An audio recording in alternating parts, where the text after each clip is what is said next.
Constitution of India जिंदाबाद, anti constitution forces मुर्दाबाद। मैं दीप सिंह, फाउंडर मेंबर आम आदमी पार्टी जम्मू से आप सबका ओंकार यूट्यूब चैनल पे स्वागत है। तो आज हम जो लोकल प्रिंट मीडिया की 2-3 खबरों पर बात करेंगे। एक हेडलाइन लगाई गई है, BJP reaches out to strong independent candidates. तो ये अपने आप में बड़ी चौंकाने वाली तो नहीं कह सकते, ये तो बीजेपी के नाम से इस तरह की गंदी हरकतें बहुत अरसे से जुड़ी हुई हैं।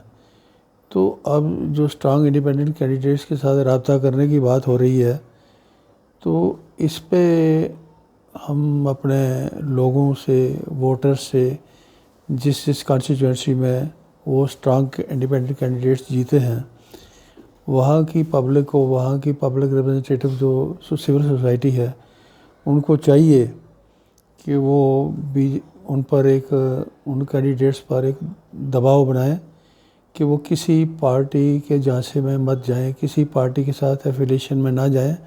हाँ, वो लोगों की वेलफेयर की पॉलिसी हो, उस पर वो किसी की भी मदद करें तो कोई हर्ज नहीं है।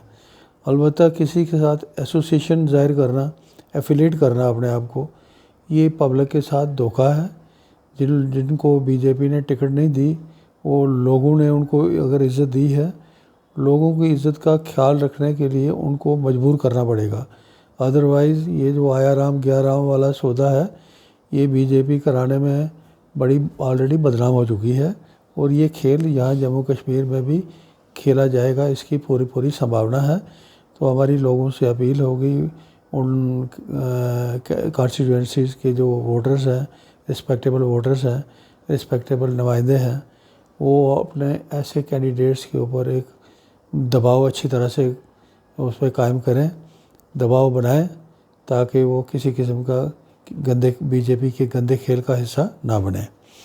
इसी तरह दूसरा है game changer, female turnout surpasses males in half of assembly constituencies. तो ये न्यूज़ है जम्मू प्रोविंस में। इन्होंने कहा कि जो फीमेल वोटर्स हैं, उनका नंबर जो है वो पोलिंग में ज़्यादा रहा। तो वैसे भी आज के जो नया डाटा है, उसमें फ़ीमेल की जो तादाद है वो 55% हो चुकी है।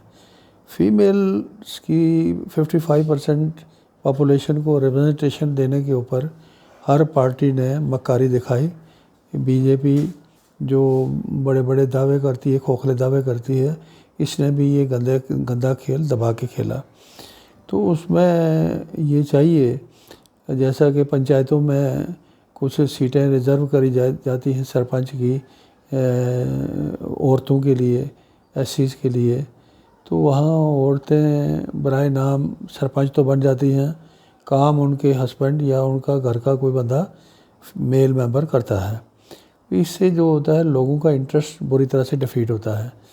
हमने पहले भी ये बात सामने रखी थी, गवर्नमेंट के सामने। गवर्नमेंट कहते हुए भी बड़ा अजीब सा लगता है अपने आप में, क्योंकि जो जिस जगह कोई सुनवाई नहीं, जिस जगह पे कोई विचार नहीं, दूरअंदेशी नहीं, वो गवर्नमेंट नहीं हो सकती।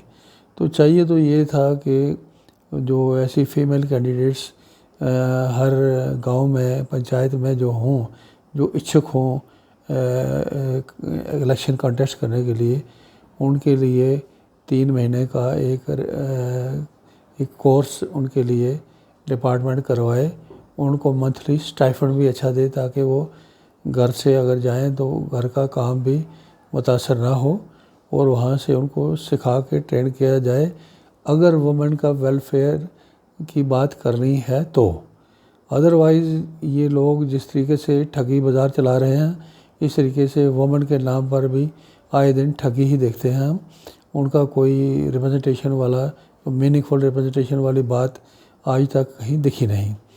तो हमारी गुजारिश होगी सिविल सोसाइटी से, हम फिर सिविल सोसाइटी से कहेंगे, अपील करेंगे कि मेहरबानी करके इसमें एक बुलंद आवाज़ में बात करिए कि वुमेन का जो रिप्रेजेंटेशन है उसको मीनिंगफुल बनाया जाए, उसको एक 3 महीने का कोर्स विद स्टाइफंड, विद अच्छा स्टाइफंड उनके वहाँ पढ़ाई सेंटर, रीडिंग सेंटर में, लर्निंग सेंटर में जो खाना पीना भी उनका सरकार मुहैया करे, ताकि उनको एक अच्छे परफॉर्मेंस के लिए तैयार किया जा सके। तो जब तक ये लोग नहीं बोलेंगे तब तक इन लोगों से, इन पॉलिटिकल पार्टियों की जो बदमाशी से छुटकारा नहीं मिलने वाला। तो लोगों को चाहिए इस पर ज़ोर दे के बात करें और ये चीज़ मनवाएं। वुमेन वेलफेयर का एजेंडा सही मायनों में ग्राउंड पर इम्प्लीमेंट होना चाहिए। तीसरा ये है, supreme court bans caste based discrimination in prisons, quashes jail manual. अब कास्ट बेस्ड डिस्क्रिमिनेशन कहाँ नहीं हो रही? एडमिनिस्ट्रेशन में हो रही है, जो पॉलिटिकल पार्टियों में हो रही है, जो रोज़ के रोज़ हर डिपार्टमेंट में हो रही है। तो किस जगह नहीं हो रही? इवन सोसाइटी में भी ये चीज़ वोट मांगते वक्त भी डिस्क्रिमिनेशन की बात आम तौर पर देखी जाती है।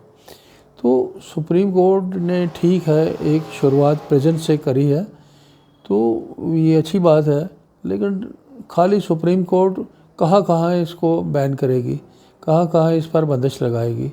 जब तक इन पॉलिटिकल पार्टियों के ऊपर कोई उनका जो मैनुअल तो है नहीं, इनके ऊपर एक मैनुअल बना के सुप्रीम कोर्ट इम्पोज नहीं करेगी, तब तक ये डिस्क्रिमिनेशन ख़त्म होने वाली नहीं है।